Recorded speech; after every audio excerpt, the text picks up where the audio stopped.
website ဆိုတာဘာလဲသိကြလားရှင်ယနေ့ခေတ်လူငယ်တော်တော်များများကတော့ရင်းနှီးကျွမ်းဝင်ကြပြီးသားပါ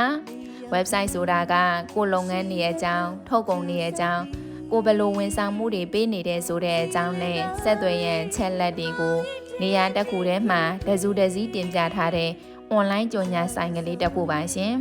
အဓိကကတော့ customer တွေ24နာရီဘယ်အချိန်မဆို internet ရှိတဲ့နေရာကနေဝင်ကြည့်နိုင်တဲ့ link လေးတစ်ခုပါလုပ်ငန်းတစ်ခုကအလိမ်အညာလားယုံကြည်လို့ရရဲ့လားလို့စိုးရိမ်စိတ်ဖြစ်နေတယ်ကိုယ်တိုင်လည်းလာမကြည့်နိုင်ဘူးဆိုရင် website ကနေတက်ဆင်ထုတ်ကုန်တွေဝန်ဆောင်မှုတွေအကြောင်းကိုရှင်းရှင်းလင်းလင်းသိနိုင်ပါတယ်ကိုယ်လုပ်ငန်းအတွက် online ပေါ်ကကြော်ညာဆိုင်ကလေးတစ်ခုတည်ဆောက်ထားတာပါရွှေညွန့်စံဆက်ကလည်းပဲ online ပေါ်ကနေကိုယ်ပိုင်ဆိုင်ကလေးတည်ဆောက်ထားပါတယ်ရှင်စိတ်ဝင်စားပါက Google ကနေရွှေညွန့်တော့ online ဆိုပြီးရိုက်ရှာကြည့်ရှုနိုင်ပါတယ်ရှင်